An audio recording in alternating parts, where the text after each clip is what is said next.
Assalamualaikum warahmatullahi wabarakatuh.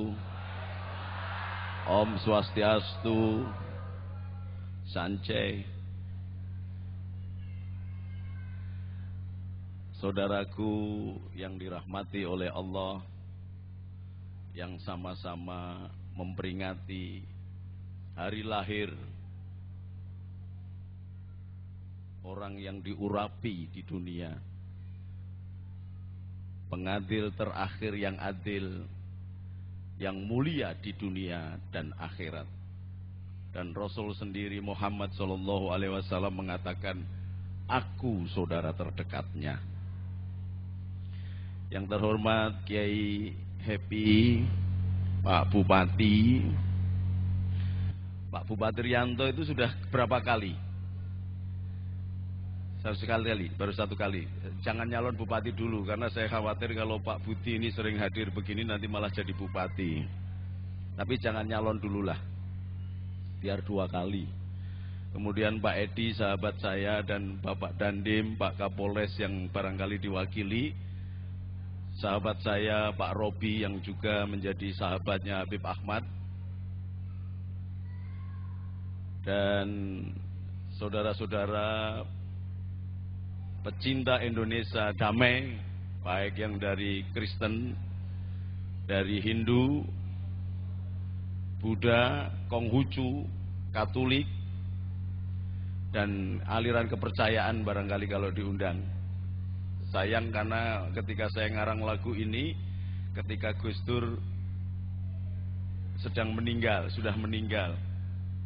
Dalam proses itu, kemudian saya tidak cantumkan Konghucu, jadi nanti barangkali perlu dirubah lagu ini karena Konghucu tidak masuk di situ.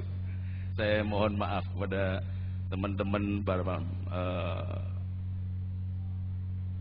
anak buahnya Bisu Cicaiing. Kalau teman saya Konghucu di Jawa Tengah namanya Gan Kokwi.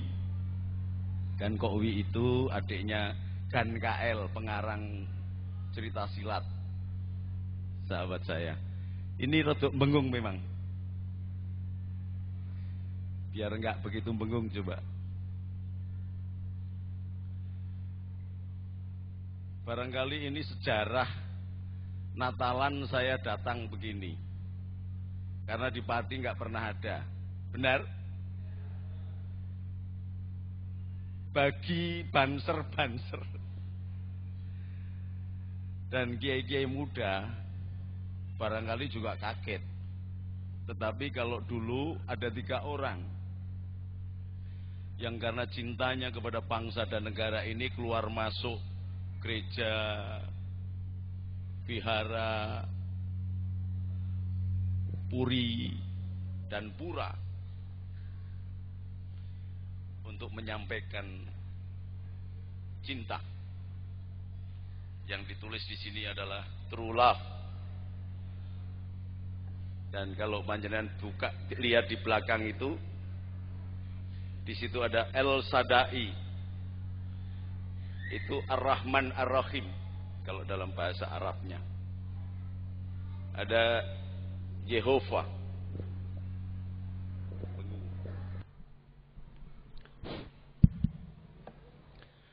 Dan semula kita juga tidak kenal Assalamualaikum, karena Assalamualaikum itu versi Arab. Versi Ibraninya adalah Shalom Aleichem. Jadi kalau sampean Assalamualaikum itu sama, Shalom Aleichem. Kalau Shalom bergeser kepada Shalom itu doa. Maka Shalom Jerusalem, doakan keselamatan bagi Jerusalem. Itu dari awal kata selota. Saya nggak ngerti ibu-ibu ini atau bapak-bapak ini kalau sholat berapa kali. Sholatnya berapa kali, Bu? 1 kali? Salah. Yang betul 7 kali. Namanya Sab'a Selota. Zaman Ibrani dulu sholatnya 3 kali. Zamannya Sayyidina Isa sholatnya 4 kali. Jadi menjadi Sab'a Selota. Kata selota itu dari bahasa Aramik. Jadi kalau bapak-bapak pendeta itu ke Israel sana melakukan devosi, sholatnya 7 kali. Kalau sampean cuma sekali, kurang. Selota masuk menjadi bahasa Ibrani menjadi syalu. Bergeser menjadi bahasa Arab menjadi sholat. Saba'a selota, sholat 7 waktu. Makanya Yesus itu kalau jam 12 malam dia sholat. Kalau ibu-ibu barangkali namanya doa malam. Subuh itu doa pagi. Duha itu doa antara duhur dan siang. Jadi sama sebenarnya. Loh kenapa kok saya mau datang ke Natalan? Loh kenapa? Karena Rasulullah sendiri ketika Isra wal Mi'raj itu terbang dibawa oleh malaikat Jibril. Malaikat Jibril itu asistennya Roh Kudus. Loh bener. Kemudian melihat di daerah Hebron itu ada cahaya yang memancar ke bumi, dari bumi ke atas. Lalu tanyalah Nabi Muhammad, wahai Jibril, kalau bahasanya Injil Jibrail atau Gabriel, itu cahaya apa? Dikatakan itu adalah tempat kelahirannya Isa Al-Masih Al-Mau'ud. Isa Sang Juru Selamat yang ditunggu-tunggu kehadirannya. Jadi kalau Isa Al-Masih Al-Mau'ud itu maknanya Isa yang ditunggu-tunggu kehadirannya, yang diurapi karena menjadi Juru Selamat. Lalu Rasulullah turun dan sholat di tempat kelahirannya Nabi Isa. Sholat 2 rakaat, sholat sujud syukur. Kalau Rasulullah aja sholat di tempat kelahirannya Nabi Isa, kenapa saya nggak boleh datang?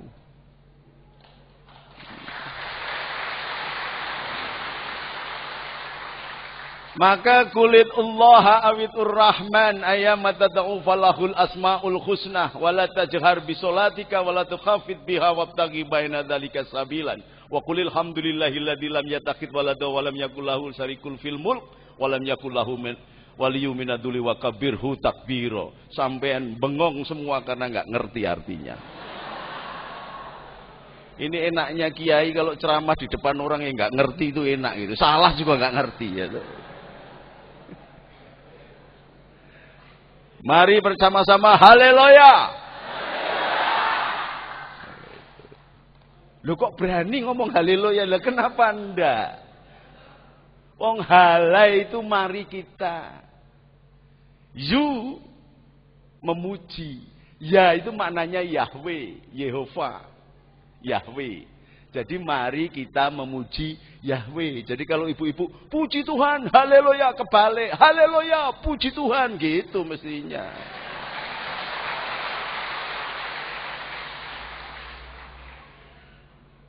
Maka Allah di dalam Quran pun mengatakan kulit Allah awitur rahman.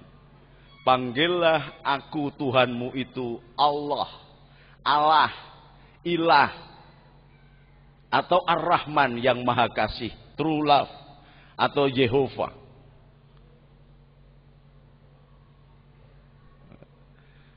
Yang Maha Kasih.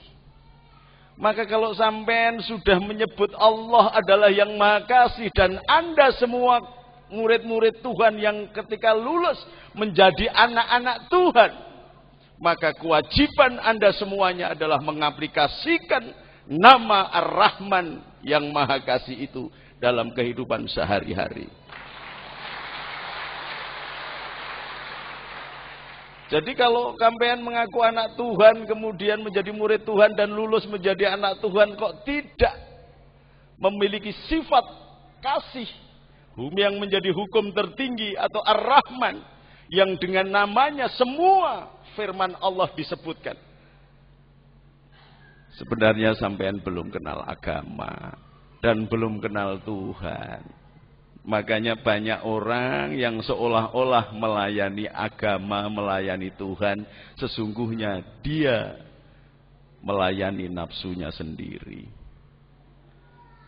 Yang namanya taat kepada Tuhan bukan karena menyebut Tuhan, Tuhan, Tuhan kemudian masuk surga. Enggak, kalau enggak hati-hati nyebut nama Tuhan itu jadi berbahaya malahan. Tuhan, Tuhan, Tuhan, Tuhan, Tuhan, Tuh.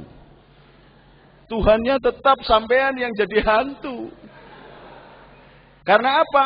Menakut-nakuti saudaranya. Kasih tidak ada. Maka Matius mengatakan kalau engkau mengaku tinggal di dalam terang, tetapi engkau tidak mencintai saudaramu, sesungguhnya engkau tinggal di dalam gelap sampai sekarang. Matius 7.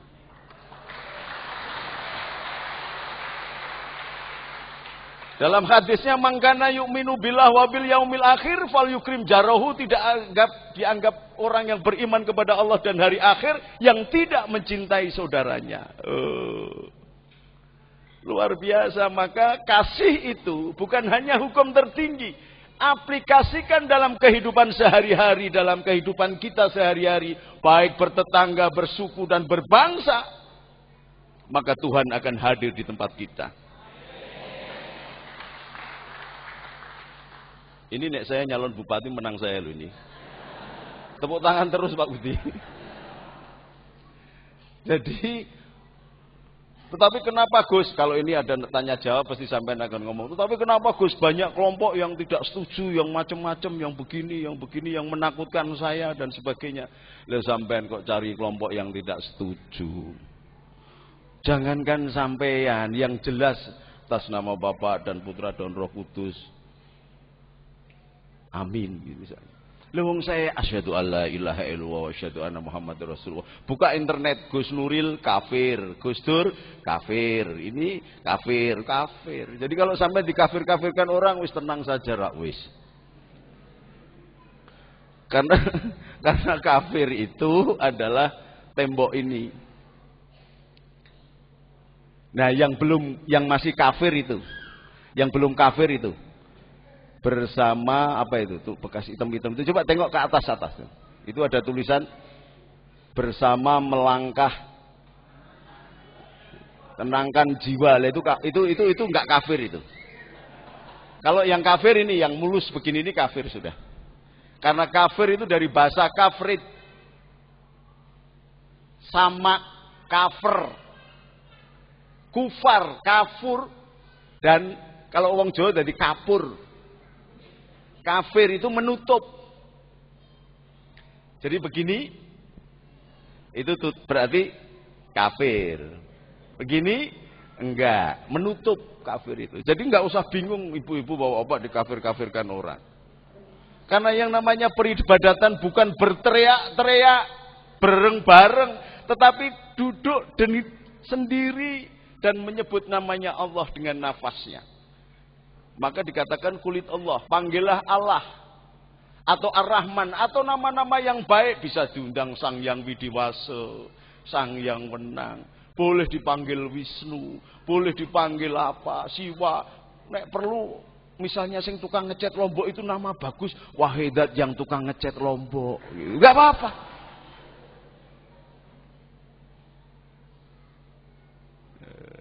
Ini Bapak dan Ibu-ibu.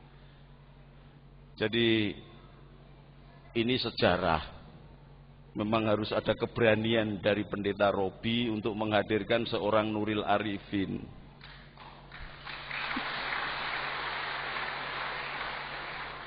Jadi Pak Tri dan temannya satu lagi siapa itu ketemu saya bingung. Udah nggak saya bingung, temuin aja Panglima Cenhu yang sekarang tinggal di Pati namanya Edi Kubota ya bilang gitu. Dia punya sahabat namanya Mahuan Muhammad Ridwan yang bergelar jadi Kiai Happy. Sudah ketemuin itu aja, insya Allah semut. Karena apa? Karena banyak bangsa ini yang tidak paham tentang agama. Akibatnya kita tercerai-berai, tidak karu-karuan. Orang lupa bahwa sebelum ada NU itu diawali dari pemikiran dulu untuk menerapkan 3 pilar. Tawazun, tawasud, tasamuh, i'tidal tumakninah. Pikiran yang sangat luar biasa. Karena apa? Karena Hadratus Syekh Hasyim Asy'ari, Kiai Bisri Samsuri, Kiai Wahab Hasbullah, yang kemudian memiliki anak keturunan yang sangat terkenal, Kiai Wahid Hasyim. Kiai Wahid Hasyim mempunyai anak yang menjadi nama pesantren saya, Soko Tunggal Abdurrahman Wahid itu merangkum ajaran Wali Songo. Wali Songo itu merangkum ajaran Rasulullah Muhammad SAW yang ketika mau melakukan dakwah pertama itu mengumpulkan orang Hindu, orang Majusi, Zoroaster, orang Buddha, orang Sabi'in, orang Katolik dan orang Nasrani. Maka disebut Nasrani. Dan sampai harus bangga, sebenarnya Nasrani itu Nasro, menolong. Ni aku yang menolongku. Jadi maknanya Nasrani itu yang menolongku. Maka yang pakai seragam Banser itu adalah barisan Ansor Serbaguna. Dari kata Ansor, Ansor adalah penolong. Jadi sing lebih Kristen, apa kok lebih Kristen? Lebih Nasrani itu sebenarnya Banser itu daripada sampean.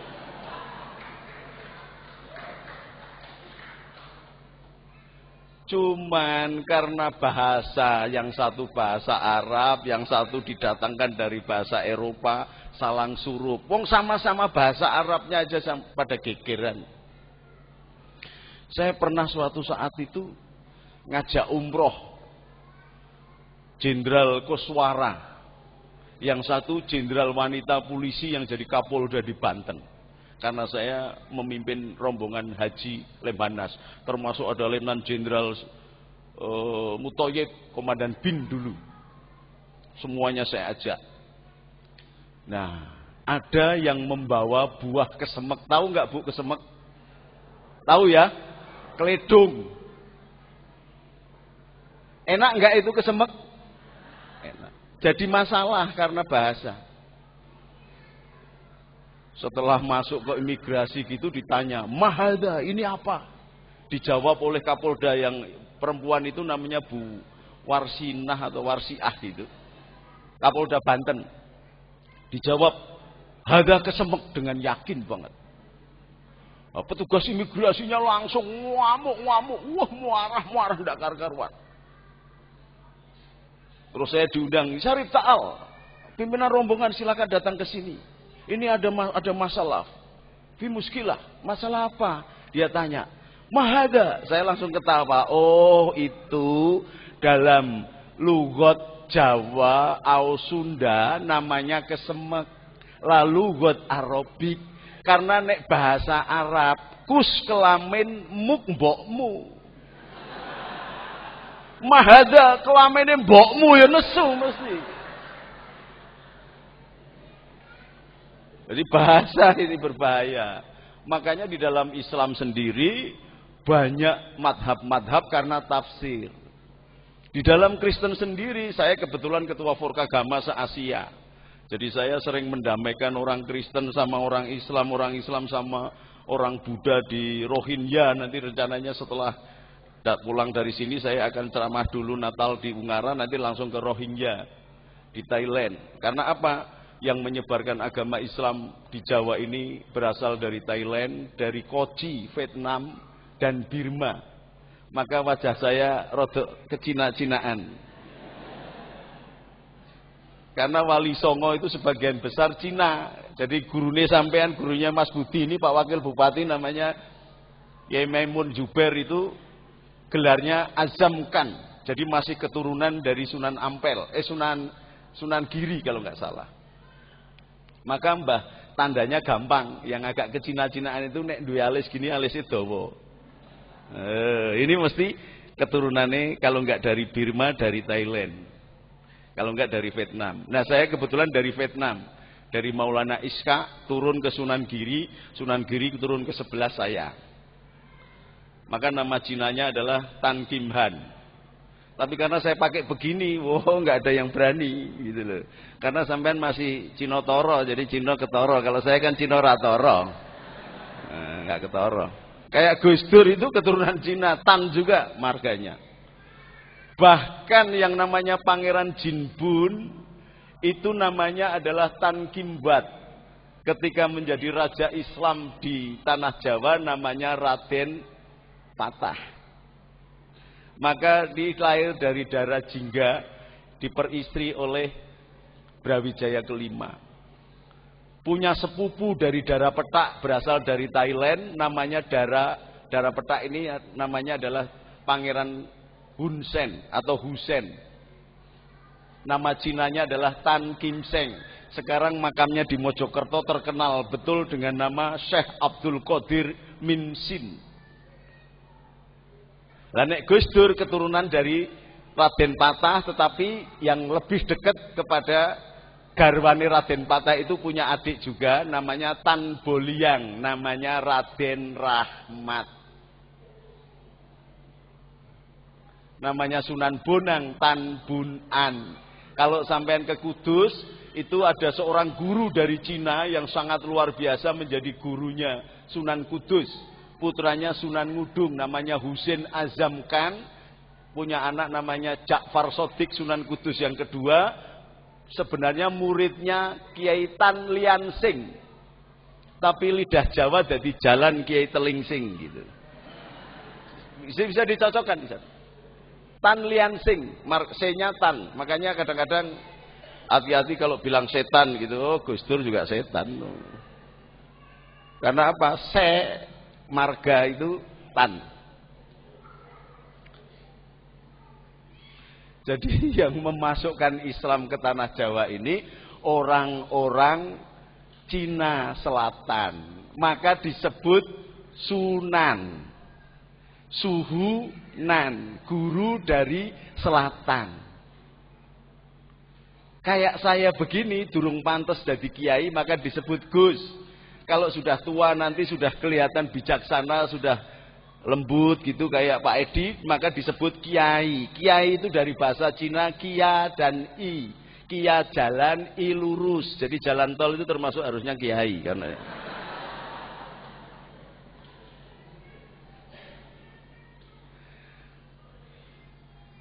jadi kenapa kita kemudian berperang-perang? Ini yang dikehendaki. Jadi pecah belah. Teman-teman Nasrani itu sudah 399 cabangnya, pecahnya.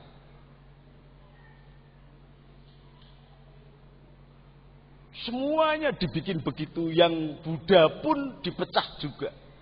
Buddha enggak ketoro gitu dipecah. Ada yang namanya Nichiren Shosho berpusat di Jepang, dipecah biar hancur. Yang Hindu sama, ini sama. Pecahan pertama Kristen dan Katolik dulu, pecah. Sampai orang-orang Katolik dulu dibantai teman-temannya Pak Robi itu 3,5 juta orang dibantai oleh temannya Pak Robi. Yang Kristen dari Martin Luther King. Apa ini terus akan begitu? Kalau mau bantai-bantaian silakan, jangan di Indonesia. Indonesia ini oleh Hadratus Syekh Hasyim Asy'ari yang mengambil rujukan dari Rasulullah Muhammad SAW, dikumpulkan semua makhluk yang beragama apapun dan dibikin fakta pertahanan yang namanya Piagam Madinah. Yang barang siapa ada orang Yahudi diserang dari luar, orang Islam siap membela. Yang ada orang Nasrani diserang, dibela. Yang beragama Zoroaster dibela. Itu konsepsi Piagam Madinah. Dibawa oleh Wali Sembilan, dicetuskan oleh NU. Dan kemudian tahun 35 sebelum kemerdekaan, konsepsi NU adalah mendirikan Negara Kesatuan Republik Indonesia. Bukan negara Islam. Bukan negara Islam. Negara Kesatuan Republik Indonesia. Maka ketika muncul BPUPKI dan perumusan Pancasila, Kiai Wahid Hasyim diutus supaya Indonesia ini tidak jadi negara teokrasi, juga tidak negara sekular. Bukan negara teokrasi, bukan negara sekular. Maka di dalam sila yang pertama adalah ketuhanan yang Maha Esa. Oh. Jadi banser-bansernya cek ero ini ben paham. Makanya sampai kemudian Mr. Marames dari negara bagian timur Indonesia protes. Kalau Piagam Jakarta atau 7 kata di dalam pembukaan Undang-Undang Dasar 45 itu dicantumkan, kami terpaksa berpisah diri dengan Anda semua, akan mendirikan negara sendiri. Maka oleh Hadratus Syekh Hasyim Asy'ari dinasihatkan DPUPKI itu hilangkan. Maka 7 kata dalam pembukaan Undang-Undang Dasar 45 dihilangkan. Jadi Piagam Jakarta hilang. Artinya Indonesia adalah negara yang berdasarkan Pancasila. Jadi bukan, tapi sekarang bapak-bapak dan ibu-ibu, mumpung ada pejabat juga, sekarang ini Indonesia menjadi bukan negara sekular, bukan negara agama, tetapi menjadi negara yang bukan-bukan malahan. Pancasilanya sudah dikhianati, sehingga pencoblosan one man one vote harusnya kan kerakyatan yang dipimpin oleh hikmat kebijaksanaan dalam permusyawaratan perwakilan. Memilih seorang Paus Paulus saja tidak sembarang kardinal boleh memiliki suara. Di sini di Indonesia semua bisa nyoblos, mudeng rak mudeng nyoblos, sehingga kebenaran divonis dengan jumlah yang banyak. Maka ini harus ada doa khusus oleh Pendeta Robi supaya kita kembali lagi zaman Pak Harto lah. Jadi bupati itu dipilih oleh gubernur, ya DPR lah, DPR. Jadi nek korupsi ki ya sithik-sithik, paling sing korupsi sing anggota DPR. Ini kan enggak, rakyat melu korupsi kabeh. Jadi kenapa Indonesia ini kacau semua? Karena korupsi semua, rakyat melu korupsi. Loh bagaimana kok bisa, Gus? Ketika seorang calon pemimpin menjadi calon pemimpin, bayari rakyat. Ada operasi duha, operasi subuh, ada operasi duhur, ngasih amplop. Padahal ada hadis roksi wal murtasi finar. Jadi sing nyuap karo sing disuap neraka. Maka sampai ini dipaksa oleh Pak Robi pemerintah. Coblosan milih Pak Budi enggak ini?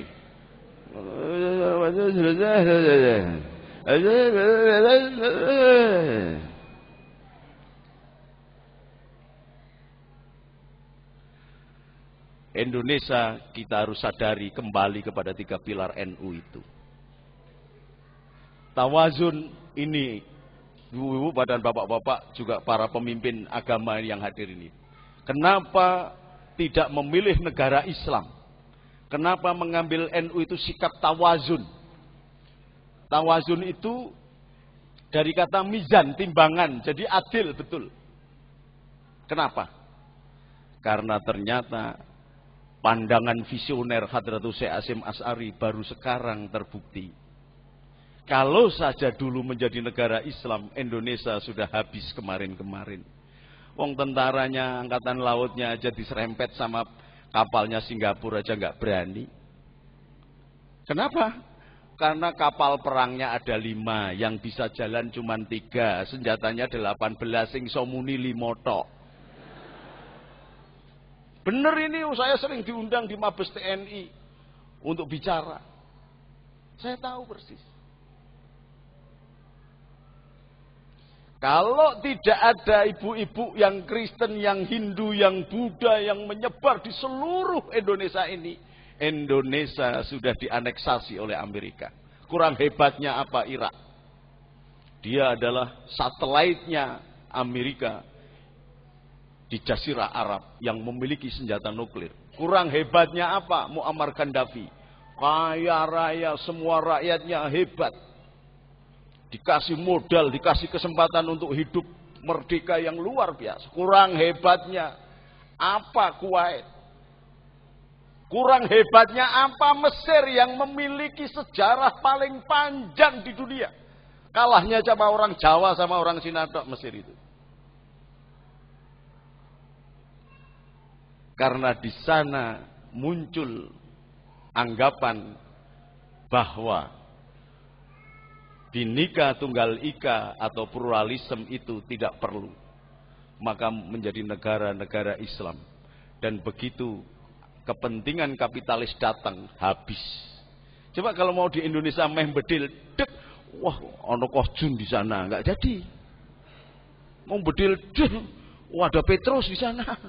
Petrus padahal saya belum ayam berkokok sudah 3 kali menyalahi janjinya. Tapi tetap aja diakui, wah Petrus berarti bukan Islam toh. Wong Petrus kok. Mau bedil ada Pak Edi, wah ada Pak Edi. Itu yang pada abad ke-8 perintis ajaran Buddha itu bernama Yasu. Karena memiliki 6 kesamaan dengan Yesus, maka disebut Yasu. Kalau Yesus sama-sama berdoa di pohon di Taman Getsemani, Buddha Siddhartha Gautama berdoa di bawah pohon Budi. Bahkan di dalam Quran disebutkan watini wa zaituni wa turi sinina wa hadzal baladil amin. Yang namanya tin, buah tin, itu bahasa Indianya adalah tip. Tip itu bahasanya Kapilawastu adalah body. Jadi Buddha pun dimasukkan dalam nas Quran sebagai nabi besar. Kalau di sini sedikit, tapi di belahan sana Buddha banyak banget. Ini